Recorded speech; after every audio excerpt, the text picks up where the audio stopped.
আসসালামু আলাইকুম রহমতুল্লাহ। Welcome you two MR বিজ্ঞান মেলা। পুরো ভিডিও জুড়ে আমি সাথে থাকছি মাহফুজ।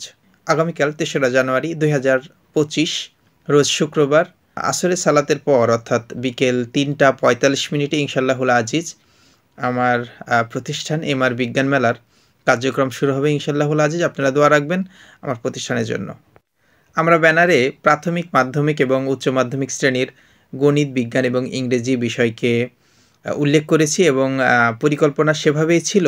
আর প্রাথমিকভাবে পঞ্চম, নবম, দশম, একাদশ, দ্বাদশ শ্রেণীকে দিয়ে শুরু করতে চেয়েছিলাম। তবে অনেকেই তাদের ছোট্ট সন্তানের জন্য কোয়েরি করছে, এ কারণে আমার মনে হলো যে তাদেরকেও অন্তর্ভুক্ত করা উচিত। কেননা আমি সবসময় বেসিক শব্দটা বলে থাকি, আর ভিতটা আসলে ছোটোবেলা থেকেই অর্জন করতে হয়।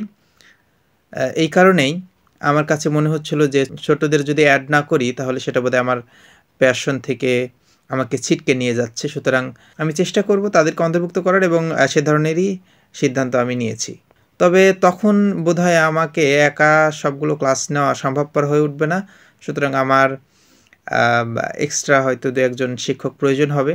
তো আমি চেষ্টা করব দক্ষ শিক্ষক ম্যানেজ করার ইনশাআল্লাহুল আজিজ। আর অবশ্যই প্রত্যেকটি সাবজেক্টে আলাদাভাবে ব্যাচে পড়ানো হবে। ৩য় শ্রেণীর পর থেকে অর্থাৎ ৪র্থ শ্রেণী থেকে ছেলে এবং মেয়েদের আলাদা ব্যাচে পড়ানো হবে। প্রত্যেকটি ব্যাচে আলাদা হবে ইনশাআল্লাহুল আজিজ। সপ্তাহে ৩ দিন ক্লাস কার্যক্রম চলবে এবং ১ দিন শুধুমাত্র পরীক্ষা চলবে। বাকি ক্লাসের দিনগুলোতেও পরীক্ষা চলবে, তবে আলাদাভাবে একটি দিন থাকবে শুধুমাত্র পরীক্ষার জন্য। অর্থাৎ মোট ৪ দিন ক্লাসের টোটাল কার্যক্রম চলবে একটি ব্যাচের জন্য।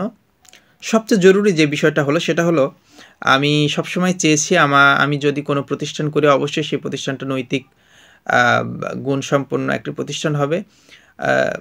কিন্তু আমার যে প্রতিষ্ঠান, যেহেতু আমি এখনও সরাসরি একাডেমিক ওয়েতে প্রতিষ্ঠান করতে পারিনি, সুতরাং হয়তো আমি সেই সব ফ্যাসিলিটি আমি দিতে পারবো না।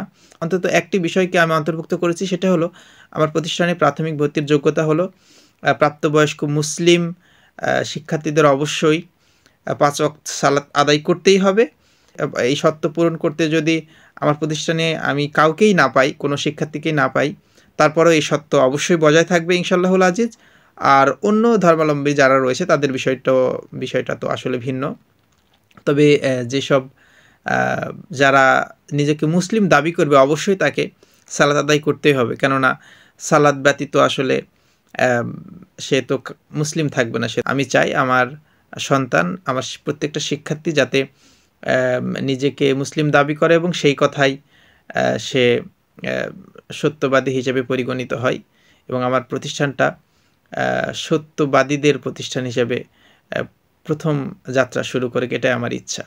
তো এটাই আপাতত আপডেট ছিল আপনাদের জন্য। তাহলে কালকে দেখা হচ্ছে ইনশাল্লাহ। তো যুক্ত থাকবেন, ৩টা ৪৫ ইনশাল্লাহ আমরা যুক্ত হয়ে যাবো আপনাদের সাথে। আসসালামু আলাইকুম রহমতুল্লাহ।